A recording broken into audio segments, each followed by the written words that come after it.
Hi everyone, thanks for joining. If you're catching the replay, we'll take a look at a few artifacts today. Just kind of a quick live stream, just checking in.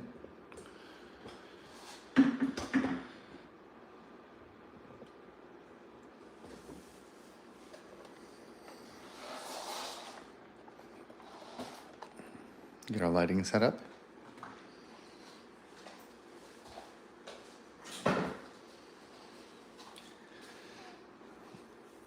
Nobody's in the live stream just yet, but we'll probably get a few people in here. So, taking a look at this knife, again, a little bit closer. It does have kind of a handle in it. You can see how fingers kind of form into it.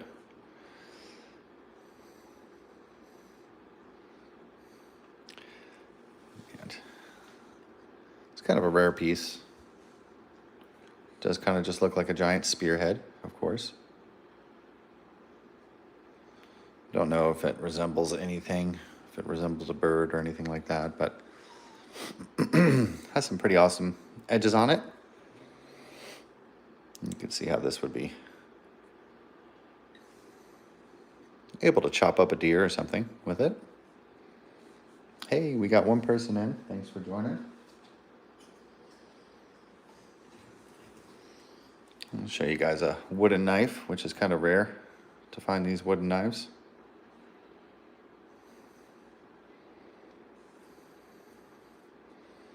So this stuff all falls out of the side of the creek as the construction washes away more and more of the site.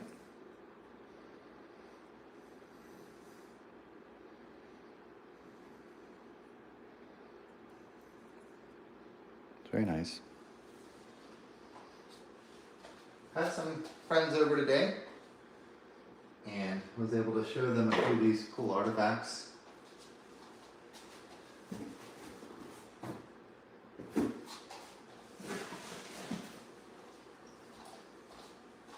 They were pretty stoked about it.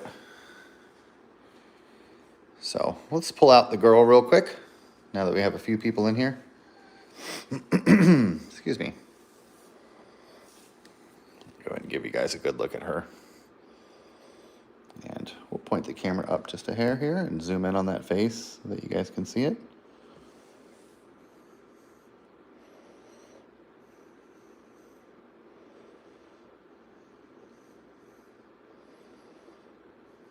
Very beautiful piece, probably one of my most precious pieces right now.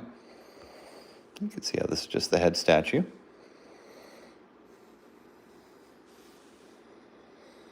So you can see how the hair separates the face, of course the mouth, the nose, and then the brightest white spot there for the eye.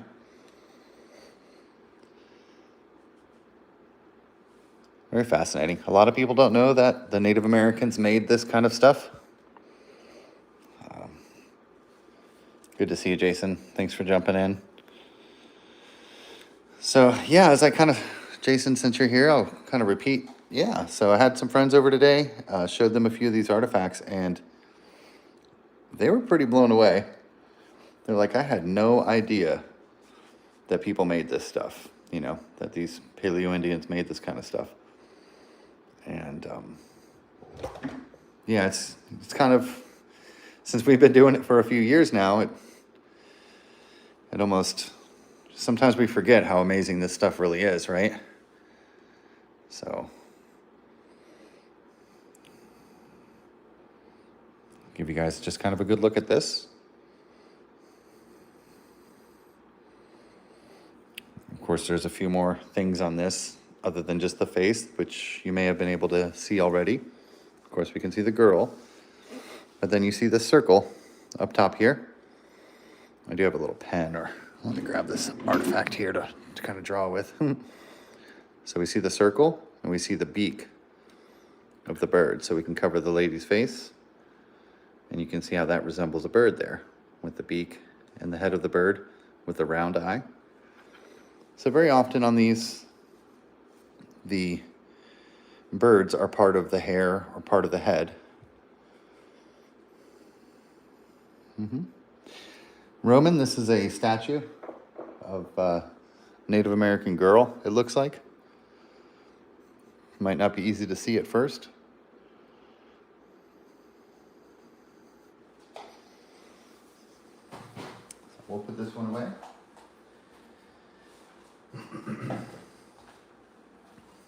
I'll give you guys a little bit of a close-up of this one here as well. So, of course, we can see, pointing to the right, kind of like the old man face. You see how it's just a profile, a silhouette of a profile. And then on the left here, you can see how, looking much smaller, you see how the circle is done right here for the eye, the nose, and the lips, the chin, and each one of these white spots is the feather headdress coming back. I'll give you guys a better look at that here. So you can see how the cheekbone sticks out. Think of a quarter or a nickel or a dime.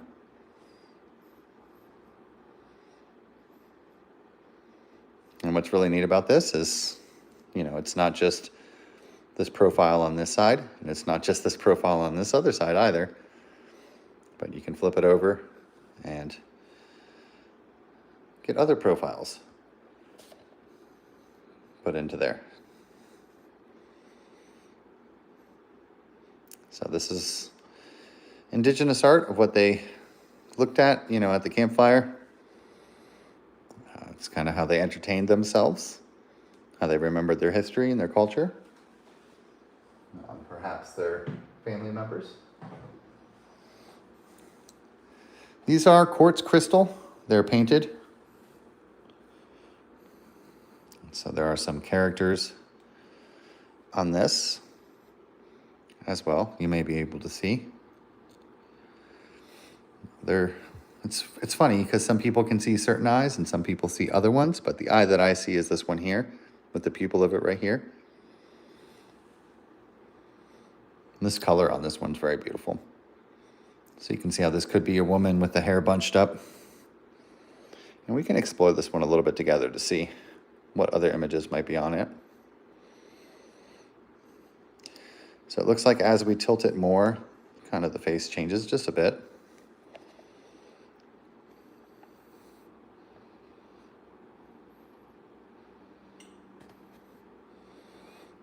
And let's flip this around and just see what else we might be able to find. So we look at the longest point as being the nose, and we say, you know, why the long face, right? There's always a very long face. And that's so that we can tilt it.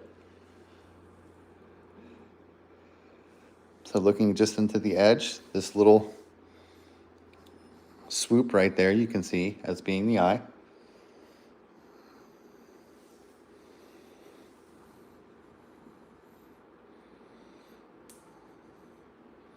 Looks like we have another one here. So for us that study this art, we end up being able to see these eyes very well. The eyes kind of pop right out at us. So it's very, very apparent for a lot of people who study this stuff, but a lot of people just don't know to look for it. This chicken here, for instance, this might be a little bit easier for a lot of people to see or believe. We can see the red eye there. And this wild tail, or this jungle fowl, perhaps.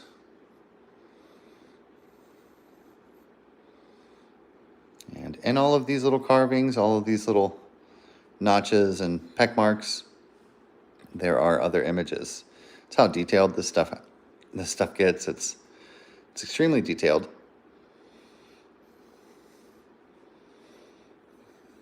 And so as we're saying here, it's kind of a learned skill.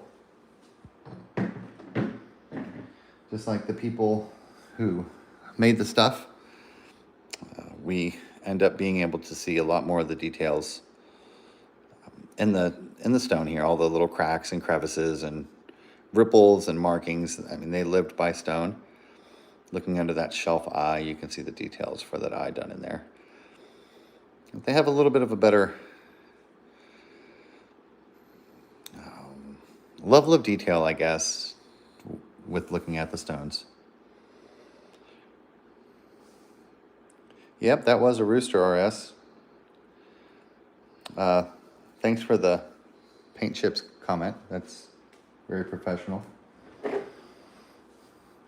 No, I'm just a guy, an adult who never lost their curiosity throughout childhood. That's what I am.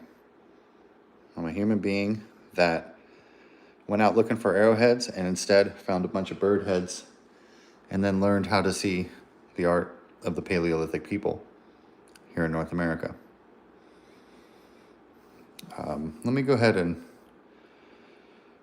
mod you, Jason, so you can be the bad vibe bucket. Let's go ahead and get rid of RS if you can. I'm just going to put them in timeout. So if you're a mod on the channel, we're not going to ban anybody, but we can put people in timeout so they can understand whose house they're at.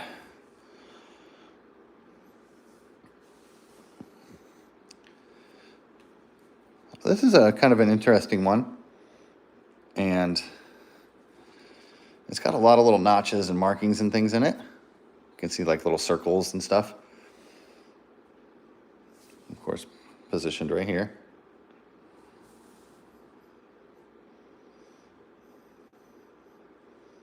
I'm going to go ahead and mod you as well, Paleolithics.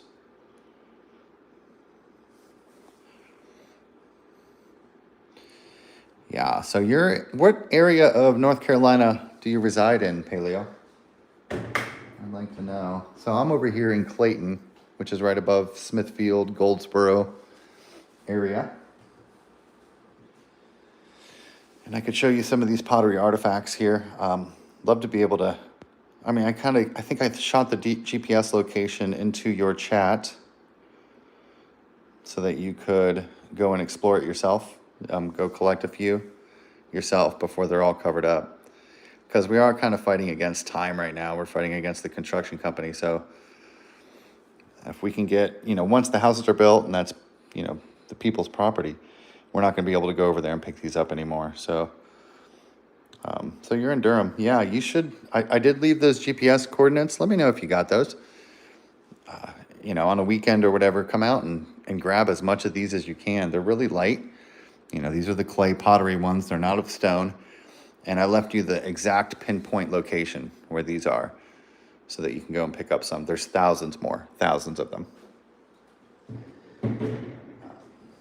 And it's something that you might not be able to know exactly what they all are when you first pick them up. But you can obviously see the red and the black and the white paint that's painted on this pottery here. So you might not know what they are yet, but I still encourage you to grab them. And then, just keep them around and you'll start to figure them out, just like I have. It takes a while. I'm still figuring these out, But they're kind of meant to be puzzles, of course. So let's go ahead and do a duel with a man and a woman here. So we have the male version as shown here. And I can change our light around a little bit. Tilt it around there so that you can see. And then, whenever you see that shelf eye, you look under that shelf and you'll always see the details for that eye. The shadows play a role as well, as you can see. But that little eye will kind of wink out at you there. So we have a few of them here. This is the woman behind him.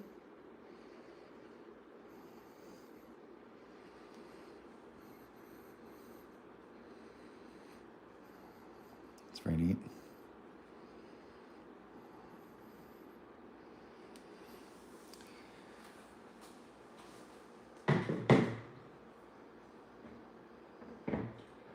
So on the subject of chickens, since we were just looking at this chicken here, we'll go ahead and take a peek at this one as well. This is a very common North Carolina chicken. This one that I have kind of in front.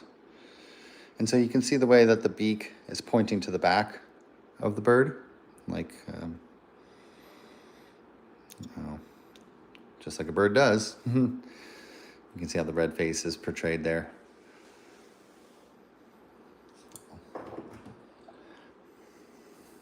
I have several of these. One of the pottery pieces of these chickens I went ahead and gave to one of the channel subscribers, City Rock Hounding. I'm a fan of his as well.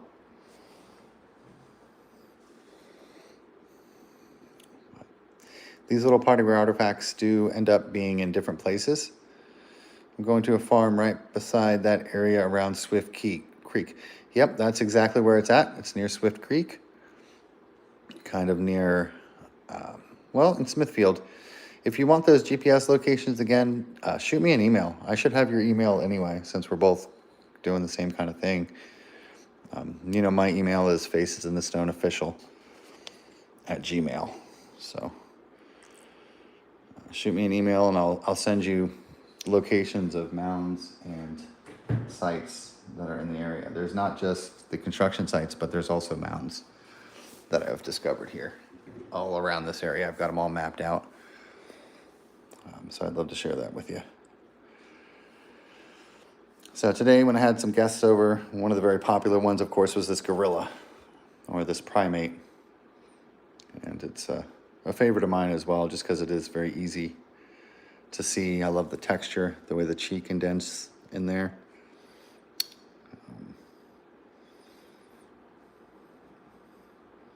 It's a very interesting one. And showing this to other people, they have been able to find more kind of monkeys, I guess you could say, on it. So you see how on the top section here, we have that same kind of double eye with the flat section. So there are like monkeys all over this, which is pretty cool. So these stories, or these stones, tell a story. They tell a story about our evolution. They are the history books before we had history books. The media was stone. And these are the type of points that are found with these artifacts. You don't usually find, you never find regular arrowheads. We find these very large paleo points here, which not fluted, extremely large, probably for big game.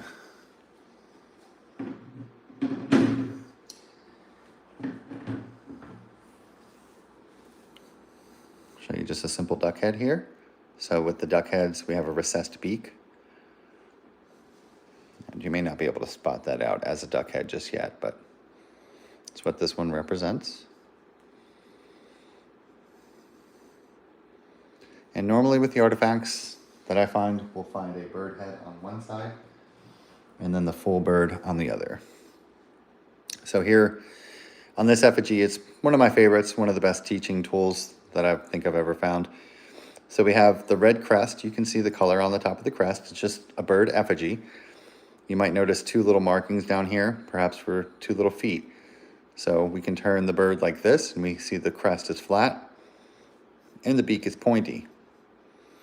So now it's just like a bird sitting on the fence. Then we can turn it this way. We can turn it into that duck head, again with that recessed beak. Maybe it's a goose head right here, right? We can turn it over this way, and it starts to resemble, and I don't even have to say it because everyone's able to kind of pick it up. But to a lot of people, this looks like a dog's head, with the jowl sticking out, of course, the spot for the eye and the nose.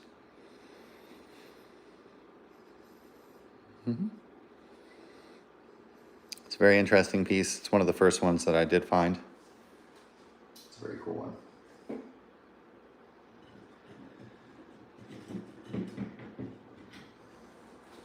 So we'll take a quick look at this one and see if you guys can see this one. So this character, as shown on some of the other ones here, has this very same kind of a, what they call the medicine man guy. This shape repeats all over the southeastern ceremonial complex. I'm trying to remember which other stone has this same exact shape so I could show you. I have a few of them, but I'm not. Oh, the gorilla, of course. Excuse me. So the gorilla has the same character on it. You may notice here.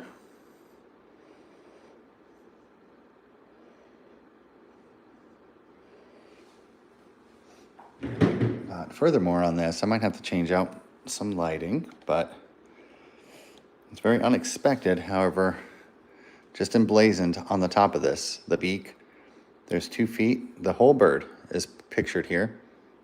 You can see how it's just embossed onto the crystal. So the bird's head, the body of the bird, and the tail feathers there. Let's go ahead and change that distance and make it a little bit smaller so that maybe you can see. The beak is right there sticking out. And so these aren't abstract or hard to see for a lot of us. It's so interesting. That's why we do this, is when you start to view this stuff and you start to learn about it, you are able to see the details a whole lot better than you could have ever imagined. So all the images and all the pictures of this stone art start coming out at you. It's not just an abstract or hard to see thing. It's like an exercise. It's something that can be strengthened as you do it, right? So this is just a point from Nevada. That's an old point I found in a river. This isn't a North Carolina piece. But if you're not looking for it, it's tough to find. Looking closely into the eye socket there, you can see how there still is a little bit of a carving, a little bit of the circle there with the dot in it, right where the eye goes. We can zoom out just a bit. And changing the distances on this stuff really does help. So you can see how we have the elongated skull, as Jason was pointing out there. There are a lot of elongated skull characters on here. Yeah, it's like riding a bike. We're exercising the skills that our ancestors had with learning about this stuff. It's something that we once had and then we just don't have it anymore. But it's a tradition that I think is very important for us to keep alive. So I want to give a shout out to everyone who actually is into this and does this, because I think it's very important. It was once lost, and there's just a few people that are trying to keep it alive, and it's very important.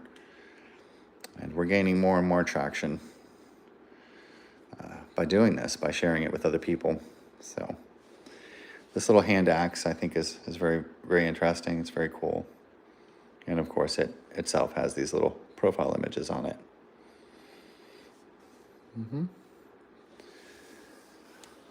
All right, everybody.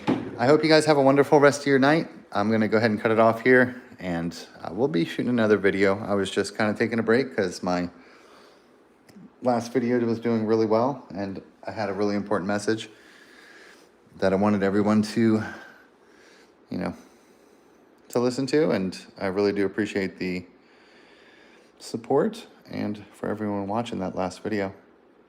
I thought it came out really good. But until next time, have a great one. Bye-bye.